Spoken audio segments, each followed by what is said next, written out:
This is a $50 Casio, which is a watch that I wear pretty much every day. And this is a 36mm Rolex Explorer, which is honestly my prized possession, all of which are part of my watch collection that I'm going to be reviewing today. So as a 22-year-old, I'm pretty blessed to say that I have quite a bit of nice watches, and this video is not going to be a flex. In fact, you should look at it as just terrible financial decisions, but I genuinely love watches. I think these are just a piece of art, and so I genuinely don't regret any of these. But let's continue to talk about this Casio AQ 230. Again, you can get this watch for 50 bucks, and it really does prove that you don't need to spend a ton of money to have a nice timepiece. As my dad always likes to make fun of me, that this watch tells the same exact time as my Rolex, and there's a reason why Casio is so highly respected. It's quite literally the best affordable watch brand in terms of quality, price, and overall durability, because I've already had this watch for around 2 years now, and it still looks brand new. This has an analog dial and a digital dial, which I think makes it look so interesting and unique. And in terms of getting compliments, this is probably one of the ones that I get the most compliments with. I always get questions like, what brand is that? Everyone's asking me how much did I pay? But funny enough, Casio was not my first watch. My first watch was actually a Seiko timepiece, which I don't have in hand, so all the photos you're gonna see are gonna be straight from the internet. But I remember getting this on a Black Friday sale when my brother went to go buy a watch himself.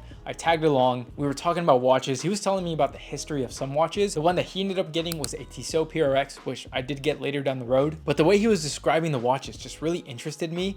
And so I bought a watch myself. Little did I know, this small decision of spending, I think, $120 would lead me to spend so much more money later down the road. And if we're going to be going in this order, the second watch that I got was also a Tissot PRX, which is another well-respected watch brand. It's swift movement, very affordable prices. Overall, one of the best watch brands. And there used to be a lot more hype about the PRX, and I still think this is one of the best watches that you can get in a starter level. It's designed to look similar to a Royal Oak, which costs a lot more money. And the cool thing about this one is they have so many cool different dials. This is the one that I got on screen. Again, I don't have this one in hand because since then I've moved out, got my own place, and then there's just some watches that I didn't bring with me. But the PRX is always going to hold a special place in my heart. So if you have the money to spend a couple $100, definitely recommend the PRX. Actually contemplating getting the Powermatic version. Powermatic is the name of Tissot automatic watches, and it was around this time that I started to learn the difference. Quartz means that it's ran off a battery, and then that's where you get this ticking motion opposed to automatic, where it's usually self-winding due to a rotor in the back. This is run off movement, and typically for high-end watches, as long as you keep it moving and then ideally ever so often get it serviced, watches will last you a lifetime, especially from a great, well-respected watch brand. And again, for affordability,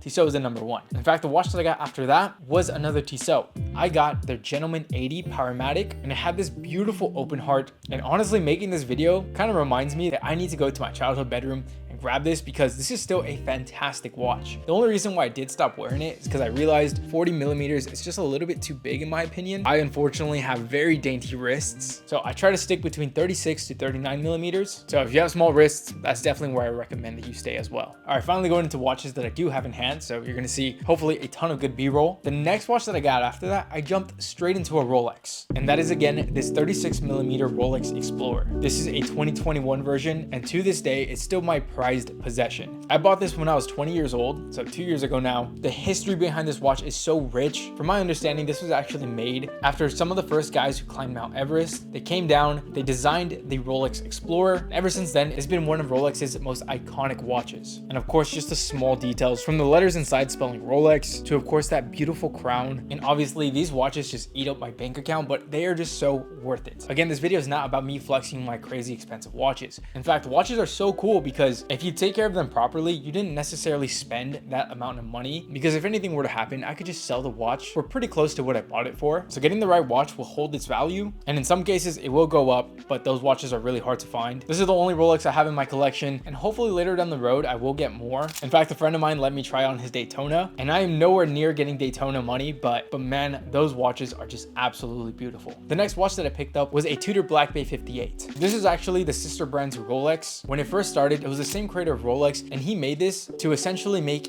an affordable yet still luxurious watch that could still compete with Rolex. In fact, for the longest, he was still using the same movement from Rolex watches into Tudor pieces, and to this day, it's still known to be affordable luxury. Now, granted, this watch is still expensive, but I guess in comparison to Rolex prices, it's still pretty achievable. This is what's considered a dive watch, so it has this rotating bezel, and in my opinion, Tudor has some of the best colors. This blue in the sunlight almost looks like a sunburst dial, and Tudor has a ton of watches like that. In fact, fact, I definitely want another Tudor one day, and if I were to get one, it would be this Tudor Chronograph. Now this size is 39 millimeters, and I genuinely think it's the perfect size because it's a dive watch, because of the color. This is one of my more daily watches because I could wear it casually. Do get a ton of compliments, mostly from people thinking that it's a Submariner, which is kind of designed to look that way if I'm being honest. In fact, at one point Tudor had a Submariner. Those are all vintage now. They're all crazy expensive. I actually bought this one for my 21st birthday, so it's always going to hold a special place to my heart, which I think is kind of the coolest thing when it comes to watches, is getting them for milestones or for significant pieces of your life. Now some watches are really dear to me because they have a specific meaning. I won't really get into that, but this one was a great pickup for my own 21st birthday, and Tudor's definitely a brand that I recommend if you have the money to spend on a good timepiece. All right, between this period, I started to get into Vaer watches, which I still heavily recommend. Now I have worked with them in the past. This video is not sponsored. Some of these timepieces were actually gifted to me, like my first ever Vaer piece, this 36 millimeter field watch. They actually gave me one in a black dial and then one in a white dial. I still have both. The one on the white dial, I keep on a black rubber strap, which I think makes it look like the perfect casual timepiece. It looks sporty. I'm able to wear this with more casual outfits and more casual settings. And again, Vaer is just a heavily well-respected brand. Reason being is because they're assembled in the US, if that's important to you. And there you go. Here's a perfect brand for that. But the movement inside the watch is actually made from Japan, which is where Seiko comes from. So you're pretty much getting a very well-respected, high-quality movement inside a more affordable shell, which is exactly what the mission of Vaer kind of goes for, is affordable yet very high quality timepieces. And the field watch is a perfect place to start. In fact, another one that they sent me was that field watch again, but their solar version,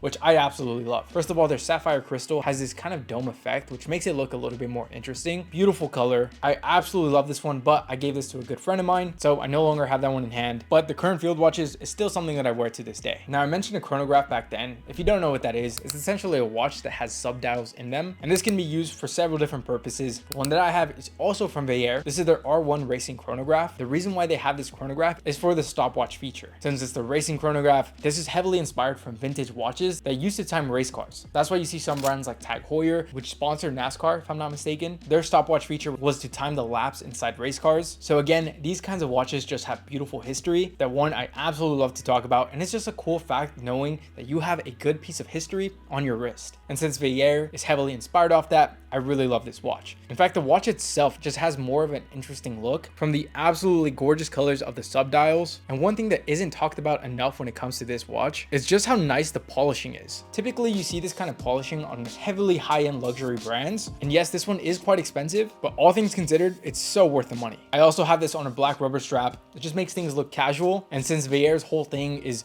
watches that are ready for the ocean, pairing it on that rubber strap makes it really comfortable to swim in. And since I'm also from California, the beaches here are beautiful. I do take this swimming. Now, speaking of that Japanese movement, one watch that I'm heavily considering getting is another chronograph from Seiko. This Seiko Alpinist is so gorgeous. I love the green color and the navy color. Now, it's gonna be a while before I pick up another watch because most of the watches that I do have, I got before I moved out. So it just meant my income was a lot more disposable. It's not now, but nonetheless, being 22 years old with these kinds of watches, I absolutely love it. Just like my most recent timepiece, the one that I'm talking about is this Grand Seiko. This one was released in 2024. And the coolest thing about it is the fact that there was only 1,000 of these made. And out of every single watch, including the Rolex, this is the one that I absolutely love the most. Grand Seiko has the most history behind it. In fact, one story that I love to tell is that since Seiko was always known as this affordable watch brand, they wanted to compete with other watch brands like Omega, Rolex, Tag. So they divided their best watchmakers into King Seiko and Grand Seiko. And they had the mission to make a new movement so prestigious that competes with Rolex. And what they came out with is what Grand Seiko is still known for today, and that is their spring drive. Now, I cannot do a good job of explaining what the spring drive is, but just looking at its sweep is so beautiful. Now, unfortunately, the watch that I have does not have that spring drive, but it has another thing that Grand Seiko is very known for, and that is their high beat caliber. Now, I'm gonna put this on screen because I just do a really bad job of explaining the specifics when it comes to watch movement. And even knowing the history of Grand Seiko, the thing that I love to talk about the most is the fact that Grand Seiko makes everything by hand. In fact, every single watchmaker is assigned one watch from start to finish. So the watch that I have in hand was made by one watchmaker that assembled and made everything, including the dial, which is another thing that Grand Seiko is very famous for. Lots of Grand Seiko dials are heavily inspired from Japanese culture and geography. This one has the nickname Genbi Valley because Genbi Valley is the water that inspired the dial of this one. In fact, shining this on the light, you could see the textured movement in the same exact way that you would see in the lake in Japan. And then the blue second hand, that beautiful blue color that you see, that's not painted on there. That is burnt to a specific point where it gets to that color. And then if you flip it around, it has an open display on the back where you could see that rotor moving. Again, that's what charges an automatic watch, is that movement. And it's just so mesmerizing to look at. This one is 40 millimeters, which I did say was a little too big on me back then. So again, this is another pickup that completely drained my bank account. I do not regret it at all. Hopefully 60-year-old Aaron can pass this off to his kids. Now for my automatic watches, since these are charged off movement, instead of winding this up manually every single time, I bought a watch winding box, which is the perfect addition to my watch collection. This is from a brand Wolf, which is really respected for accessories for watches. Just keep in mind, Wolf is very expensive, but I got this pre-owned, it works like new, and I saved myself well over $1,000. Every 12 hours, this is gonna rotate my watches for a certain period of time, making sure that my watches will never die, even if I'm not using it. Now look, there is one trap when it comes to watches. Even though I have a ton of beautiful watches in hand, it's easy to always daydream about something else. But just in general, I try to remind myself I am so blessed to have what I have today, and there's always gonna be a new shiny object that you might want. So although I have them in my radar, that does not mean that I am taking what I have for granted. Like I said, I am 22 years old and I have pretty much my dream watch collection, especially just with the three: Rolex, Tudor, and Grand Seiko. So let me know what your dream watch is. Subscribe if you haven't already, and if you want to see another video, this one is a great one.